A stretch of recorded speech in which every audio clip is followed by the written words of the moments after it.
Faridabad sector 37 petrol പമ്പിൽ നിന്നാണ് ഉമറും സംഘവും i20 കാറിന് പൊല്യൂഷൻ സർട്ടിഫിക്കറ്റ് എടുത്തത്. കാറിൽ അപ്പോൾ 3 പേരുണ്ടായിരുന്നു. സ്ഫോടനത്തിന് ഉപയോഗിച്ച കാർ എത്തിച്ച പൊല്യൂഷൻ സെന്ററിൽ നിന്നും ആദിൽ പാലോട് ചേരുന്നു. അതിൽ അവിടെ നിന്നുള്ള ലഭിക്കുന്ന വിവരങ്ങൾ എന്താണ്? ഈ പൊല്യൂഷൻ സെന്ററിലേക്ക് എത്തുമ്പോൾ ആ കാറിൽ 3 പേരുണ്ടായിരുന്നു എന്ന് പറയുന്നു. നമുക്ക് ഈ അപകട സമയത്തെ വാർത്തകൾക്കിടയിൽ തുടക്കത്തിൽ കേട്ടതും ആ കാറിൽ 3 പേരുണ്ടായിരുന്നു എന്നാണല്ലോ. ഉറപ്പായും അങ്ങനെ തന്നെയാണ്. ഞാനിപ്പോൾ ആ പൊല്യൂഷൻ സെന്ററിലാണ് ഉള്ളത്. പുക മലിനീകരണ സർട്ടിഫിക്കറ്റ് i20 കാറിന് നേടിയത് ഇവിടെ നിന്നാണ്. ഫരീദാബാദിലെ സെക്ടർ 37 നയാറ പെട്രോൾ പമ്പിന് സമീപത്തുള്ള നമുക്ക് കാണാൻ കഴിയും TS ഇൻഷുറൻസ് എന്ന് എഴുതിയത് കാണാം. നമുക്ക് CCTV ദൃശ്യങ്ങൾ കൂടി പരിശോധിക്കുമ്പോൾ മനസ്സിലാക്കുന്നുണ്ട്. അതിലും കൃത്യമായി തന്നെ ഇത് വ്യക്തമായി കാണാൻ കഴിയുന്നുണ്ട് എന്നുള്ളതാണ്.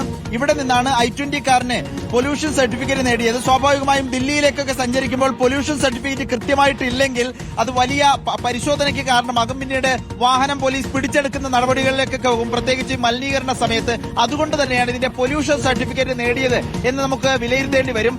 ആ സമയത്ത് 3 പേരാണ് വണ്ടിയിൽ ഉണ്ടായിരുന്നത്. നമുക്ക് കാണാം, ഇത് കൃത്യമായ ദൃശ്യങ്ങൾ CCTV ക്യാമറ സ്ഥാപിച്ചിരിക്കുന്നത് കാണാം. അത് പെട്രോൾ പമ്പിൽ നിന്ന് സ്ഥാപിച്ചിരിക്കുന്നതാണ്. പെട്രോൾ പമ്പിൽ നിന്ന് സ്ഥാപിച്ചിരിക്കുന്ന CCTV ക്യാമറയാണ് നമ്മൾ കാണുന്നത്. ആ ക്യാമറയിലാണ് ഇവിടെ നിന്ന് പൊല്യൂഷൻ സർട്ടിഫിക്കറ്റ് നേടിയ ശേഷം പിന്നീട് 3 പേർ കയറി. ഒരാൾ വാഹനം ഓടിക്കുന്നു, ആ CCTV ദൃശ്യങ്ങളിൽ വ്യക്തമായി കാണാൻ കഴിയുന്നുണ്ട്. 2 പേർ പിന്നാലെ ആ വാഹനത്തിൽ കയറുന്നു എന്നുള്ളതാണ് നമ്മൾ ദൃശ്യങ്ങളിൽ കണ്ടത്. ഇതൊരു പെട്രോൾ പമ്പാണ്. ആ പെട്രോൾ പമ്പിന്റെ ദൃശ്യങ്ങൾ കൂടി കാണാം. അതിന്റെ തൊട്ട് മുൻവശത്തുള്ള ഒരു പൊല്യൂഷൻ സെന്ററാണ്, പൊല്യൂഷൻ ഇൻഷുറൻസ് ഒക്കെ നൽകുന്ന സെന്ററാണ് ഇവിടെ ഉള്ളത്.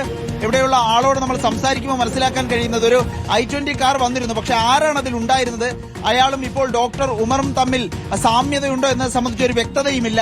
i20 കാർ ആയോ പോയാ आपको पहचान है डॉक्टर उमर? नहीं, मैं नहीं जानता. क्यों? मैं नहीं जानता. लोग आता रहता है. हाँ. i20 കാർ ആയാ യാദ് है? नहीं. ഇവിടെ മുന്നിലോട്ട് വരുമ്പോൾ ഇവിടെ ഒരു പോളിഷിന്റെ സാധനങ്ങൾ വിൽക്കുന്ന ഒരു ഭാഗം കൂടിയുണ്ട്.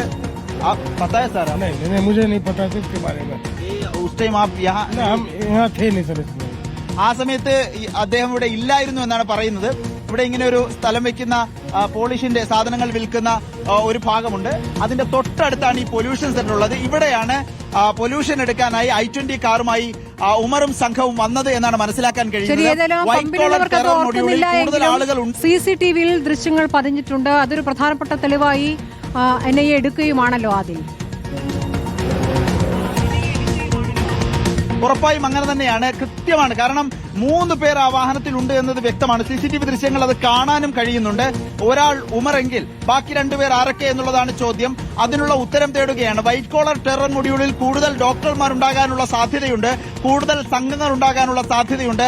ആ 2 പേർ ഇപ്പോഴും ദില്ലിയിലുണ്ടോ എന്നതടക്കമുള്ള അന്വേഷണ ഏജൻസികൾ നടത്തിവരികയാണ്. ഏതായാലും അത്രയും പ്രധാനപ്പെട്ട പൊല്യൂഷൻ സർട്ടിഫിക്കറ്റ് നേടിയ ആദ്യഘട്ടത്തിൽ അന്വേഷണത്തിൽ ഏറ്റവും പ്രയോജനകരമായത് ഈ CCTV ദൃശ്യമാണെന്ന് നമുക്ക് പറയേണ്ടി വരും. അത് കൃത്യമായോ അതിൽ പതിഞ്ഞു എന്നതാണ്. ആ CCTVയിൽ പതിഞ്ഞിരിക്കുന്നു. ഇത് നയാറ പെട്രോൾ പമ്പാണ്.